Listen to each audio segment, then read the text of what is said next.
अब वो कंगन लेकर हनुमान जी ने फिर छलांग लगाई। उस दिन वो ऐसे स्थान पर आके उतरा जहां पर एक ऋषि की कुटिया थी। वो ऋषि कौन थे? मुनिंद्र ऋषि स्वयं परमेश्वर थे। वहां सुंदर बाग लगा हुआ था। कुछ क्षेत्र में एक सुंदर सरोवर भरा था जल का। तो सुबह सुबह का समय था। हनुमान जी ने सोचा कि बहुत मनोरम स्थान है और यहाँ कुछ स्नान करूंगा, सामने बाग सुंदर फलों से लदबद है, आहार करूंगा और फिर ऋषि जी साथ में है, इनके दर्शन करूंगा, पहले स्नान कर लेता। अब जो कंगन वो लाया था उसको रख दिया पत्थर पे और स्नान करने के लिए प्रवेश किया सरोवर में। अब उन्होंने जो ही स्नान करने की चेष्टा की, लेकिन एक दृष्टि थी ऐसी कंगन पे कि जय ये कंगन गुम हो गया, कोई जानवर पक्षी उठा ले गया तो मेरी सारी मेहनत व्यर्थ जाएगी, सब परिश्रम व्यर्थ होगा। इसलिए नहा रहा था पर नजर था जैसे सर्फ का मणि के ऊपर रहती है ओस चाटते समय, तो इसी प्रकार नहा रहा था, दृष्टि कंगन पे। इतने में एक बंदर आया, दौड़ा दौड़ा और कंगन उठाकर भाग लिया। आगे आगे बंदर, पीछे पीछे हनुमान। उस ऋषि के आश्रम में बंदर प्रवेश कर गया। बाहर आंगन में एक घड़ा रखा था, सब बड़ा घड़ा। बंदर दौड़ता दौड़ता घड़े में कंगन डालकर आगे भाग गया। अब सुखी सांस ली कि कोई बात नहीं, ये समुद्र में डाल देता तो बात तो बिगड़ जाती, घड़े में डाल दिया। फिर धीरे धीरे चले हनुमान जी।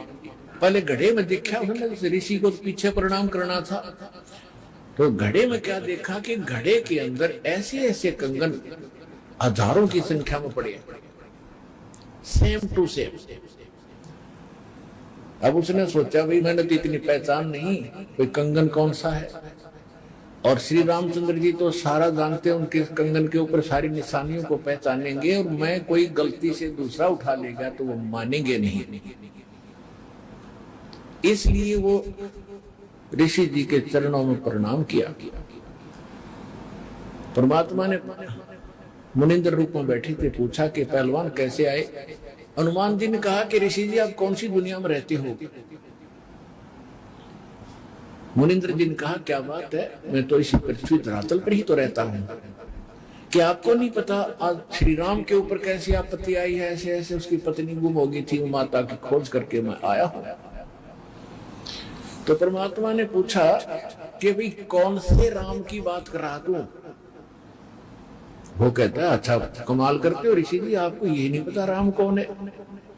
परमात्मा ने कहा बताओ तो श्री के दशरथ पुत्र श्री रामचंद्र जी, उनका वनवास हुआ था, ऐसे ऐसे सीता उठा ली थी और आज मैं खोज करके आऊंगी ऋषि जी, और अपना काम करूं और चलूं। कहने लगे ऋषि जी और बात छोड़ो आप, कि मेरे सामने एक समस्या आ गई है कि ऐसे ऐसे मैं कंगन लाया था माता के हाथ का, और वो कंगन मैं स्नान कर रहा था, बंदर ने उठा के आपके घड़े में डाल दिया। तो परमात्मा बोले ले जा कंगन भाई, जा फिर अपना कर काम, जाओ हनुमान जी ले जाओ कंगन, निकाल ले जाओ, करो जो तूने करना। कहने लगे जी समस्या ये है कि इसमें और भी बहुत से कंगन पड़े हैं और इन कंगनों में पहचान नहीं कर पा रहा हूं मैं, मेरा वो भगवान सीता जी वाला कौन सा है। परमात्मा बोले रे भले आदमी तुम लाने वाला और तुझे पता नहीं तो मैं क्या बताऊं, फिर खोज ले कौन सा है। तो चिंतित हो गया कि भगवान दया करो। परमात्मा बोले कि जौन सा चाहे वो उठा ले जा और सेम टू सेम पाओगे, इसमें कोई दिक्कत नहीं। कैसे कैसे फिर ये कंगन आए कहां से आपके पास, कि अब सुन मैं कथा सुनाऊंगा तेरे को। जैसे ये रामचंद्र जो आत्मा है ये विष्णु जी की आत्मा है, प्रत्येक त्रेता युग में ये ऐसा ही होता है। और मैं यहीं बैठा हूं जब का, मेरी तो बहुत युगों की आयु है, मैं यहां बैठा हूं। पहले इन बातों पर किसी को अविश्वास नहीं होता था।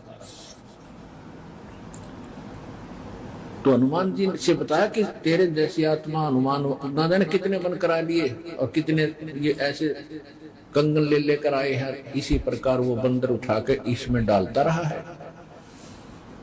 तो हनुमान जी ने पूछा कि हे ऋषिवर, मान लिया आपकी बात, जो कंगन लेकर हनुमान आता होगा तो वो कंगन तो लेकर भी जाता होगा, कहाँ लेकर जाता है? इस घड़े में मेरी आशीर्वाद से ऐसी पावर है कि डुप्लीकेट कॉपी तुरंत बना देता, एज इट इज, 1 के 2 कर देता है। और नहीं विश्वास है तो ले ये कटोरा उठा के कोई दिया, ले इसमें डाल के देख ले। हनुमान जी ने कटोरी उठा के उसमें डाली, तुरंत 2 होगी, 1 जैसी। अब वो दोनों को देख रहा, सचमुच ठीक है। तब हनुमान जी को कुछ विश्वास हुआ कि संत नहीं, ये कोई और ही महापुरुष हैं, बड़े सिद्धि युक्त हैं। रामचंद्र जी का वनवास का समय पूरा होने पर राज तिलक होने के बाद माता सीता जी सभी सैनिकों और योद्धाओं को उपहार दे रही थी। सीता जी ने हनुमान जी को खुश होकर सबसे कीमती मोतियों की माला दी। हनुमान जी को पता नहीं था कि ये मोती हैं और कितने कीमती हैं। उन्होंने एक एक मोती को निकालकर देखा कि किसी मोती में राम का नाम है या नहीं। उन्हें एक भी मोती में राम का नाम नहीं मिला तो सभी को फोड़ रहे थे। कुछ देर बाद सीता जी वापस आई तो हनुमान जी की हरकत पर सीता जी को गुस्सा आ गया और कहा कि तुम रहोगे बंदर के बंदर ही, तुम्हें पता भी है ये कितने कीमती मोती हैं। तुम्हें तो जंगल ही शोभा देता है। अब बैठा भगत एकला वृद्ध हो गया शरीर एक पहाड़ पे। परमात्मा गए वहां पर, तब अन्य रूप बना लिया परमात्मा ने, अन्य रूप, और जाके कहा भी राम राम, अंजनी के पवन पुत्र राम राम। राम राम महाराज जी, आ जाओ, बैठो। बैठिए भाई, कैसे हो, कौन है, क्या नाम है? तूने बता भाई, मेरा नाम तो कोई है नहीं, मैं तो ऐसे भटक रहा हूँ और परमात्मा की खोज में लगा हुआ हूँ, ऐसे ऐसे मुझे, आप भगत आदमी हो, आपसे 2 चर्चा करने यहाँ बैठ जाता हूँ, थोड़ी देर राम नाम की चर्चा कर लूँ। करो करो।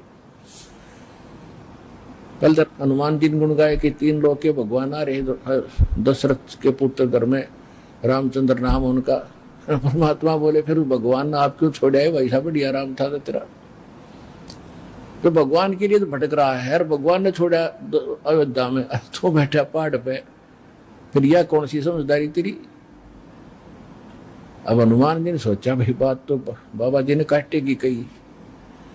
कहने लगा भाई, जिसको भगवान मान बैठे राम नहीं है, ये तो नाम रामचंद्र है इसका। राम तो कोई और है जो सुप्रीम पावर है, उसका भेद मेरे पास है। इस राम तो पता नहीं कितने मर लिए। तब उसने कहा कि ये बात एक बाबा जी और कहा था मुझे ऋषि जी वहां पर। तब परमात्मा ने वो रूप बनाया कि भाई मैं हूं वही, तेरे लिए भटक रहा हूं प्यारी आत्मा। चरणों में शीश रख दिया हनुमान जी ने कि महाराज जी मुझे ज्ञान बता दो। परमात्मा बोले अब थक लिया तू संसार से, देख लिया तेने क्या उपकार किया, तुझे क्या मिला वहां से, और उनको क्या मिलेगा वो फिर बता दूंगा, अब तेरे जचे को नहीं। वो क्यों उसका जूते लाग लिए वहां से। तुमने बोला महाराज वो सच्चा ज्ञान बताओ, मैं सारी सुनूंगा। सारा ज्ञान बताया कि मैं सिद्धानु का भगवान हूं, तो नहीं जचा कि मैं उस परमात्मा का संदेश लेकर आता हूँ, 4 युगों में आता हूँ। इस प्रकार हनुमान जी का मोक्ष हुआ।